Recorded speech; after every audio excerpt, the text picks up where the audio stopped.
kabarnya hari ini? Ibu berharap kita semua dalam keadaan yang sehat ya nak. Hari ini kembali kita akan kebaktian pagi. Anak-anak siapkan hatinya untuk menghadap Tuhan sebelum kita beraktivitas. Kita akan menyanyikan lagu Kemurahan-Mu Lebih Dari Hidup. Kemurahan-Mu lebih dari hidup, kemurahan-Mu lebih dari hidup. Bawa lidahku memuji Engkau, kemurahan-Mu lebih dari hidup. Kemurahan-Mu lebih dari hidup, kemurahan-Mu lebih dari hidup. Bawa lidahku memuji Engkau, kemurahan-Mu lebih dari hidup. Kita sudah memuji Tuhan, sekarang kita akan berdoa. Tuhan Allah Bapa kami yang di surga, terima kasih atas berkat-Mu hari ini. Engkau telah memberkati kami di dalam istirahat kami semalam. Sekarang kami akan mendengarkan firman-Mu Tuhan. Ajar kami untuk duduk diam, mendengarkan dengan baik, sehingga kami dapat mengerti apa yang hendak Engkau sampaikan kepada kami. Tuhan, ada bersama-sama dengan kami, di dalam kami menikmati hadirat-Mu, menikmati firman-Mu. Terima kasih Tuhan Yesus, di dalam nama Tuhan Yesus, Tuhan dan Juru Selamat kami sudah berdoa. Amin. Anak-anak ibu, hari ini kita akan belajar firman Tuhan dari Roma 5 ayat 8. Anak-anak siapin Alkitabnya ya. Kita baca bersama-sama ya nak ya. Roma 5 ayat 8. Ibu baca dari sini ya nak. Perhatikan baik-baik. Akan tetapi Allah menunjukkan kasih-Nya kepada kita oleh karena Kristus telah mati untuk kita ketika kita masih berdosa. Anak-anak ibu, hari ini kita mau mendengarkan firman Tuhan tentang bagaimana Tuhan menebus dosa kita ketika kita masih berdosa. Tuhan itu begitu baik nak. Waktu Adam dan Hawa jatuh dalam dosa, Adam dan Hawa sudah melakukan pelanggaran, tetapi Allah tetap menunjukkan kasih-Nya. Pertama, Allah menunjukkan kasih-Nya dengan membuatkan Adam dan Hawa baju, karena mereka malu. Kedua, Allah kasih janji keselamatan yang akan diberikan. Walaupun kita sudah jatuh dalam dosa, Allah memberikan janji keselamatan. Dan ketika Allah menggenapi janji keselamatan, Dia tidak menuntut kita untuk melakukan hal yang benar dulu.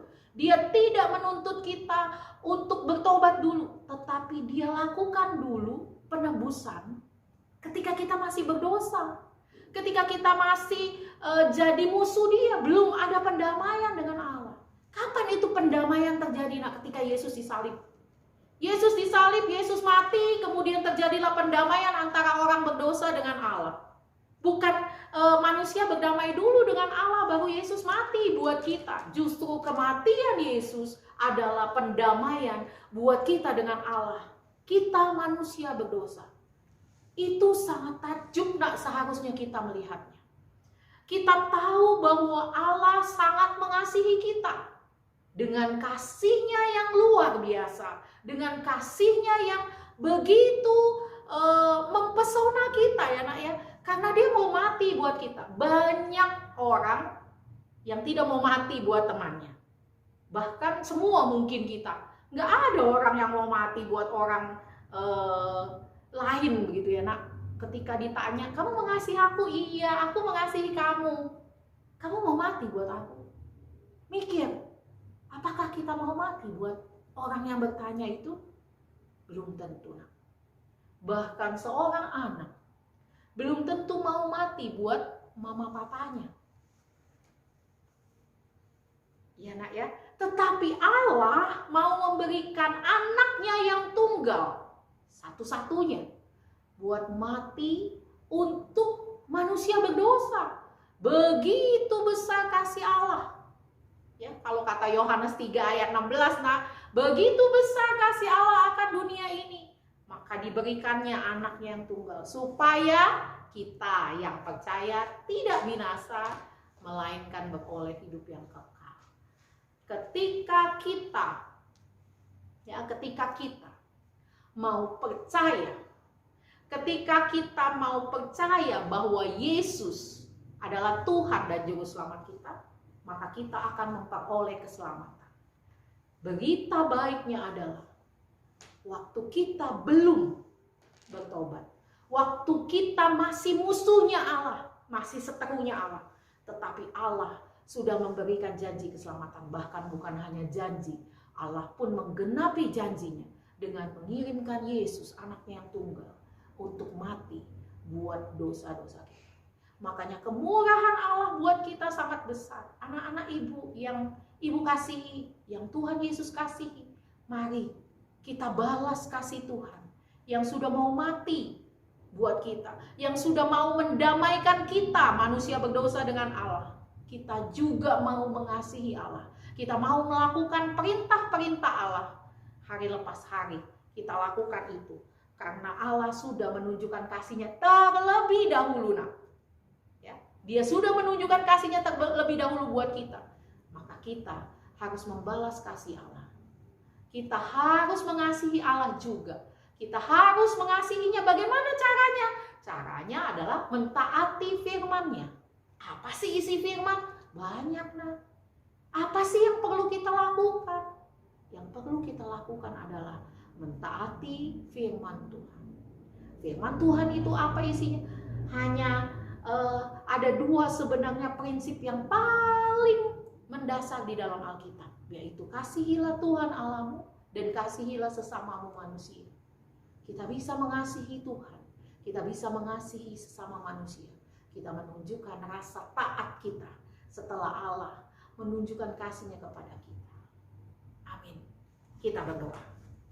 Tuhan Allah Bapa kami yang di surga, terima kasih untuk berkat-Mu hari ini. Engkau telah memberkati kami di dalam kami mendengarkan firman-Mu. Tuhan, kami sudah membaca firman-Mu. Ajar kami Tuhan untuk mengerti firman-Mu. Engkau sudah mati buat kami, walaupun kami masih seteru-Mu, masih musuh-Mu. Kami mau Tuhan membalas kasih-Mu yang begitu besar kepada kami. Kami mau mentaati firman-Mu, kami mau melakukan firman-Mu. Ajar kami Tuhan untuk melakukan firman Tuhan dalam kehidupan kami hari lepas hari. Terima kasih Tuhan Yesus untuk semuanya. Berkati kami hari ini di dalam kami belajar, di dalam kami beraktivitas. Kami mau ada bersama-sama dengan Engkau. Di dalam nama Tuhan Yesus, Tuhan dan Juru Selamat kami sudah berdoa. Amin. Anak-anak ibu, firman Tuhan sudah siap. Kita sudah mendengarkan firman Tuhan, kita lakukan ya nak di dalam kehidupan kita hari lepas hari. Sekarang kita mau belajar, anak-anak siapkan hati, siapkan pikiran, siapkan diri untuk masuk ke Google Classroom. Jangan ada yang tidur lagi ya anak-anak ibu ya. Shalom, selamat pagi.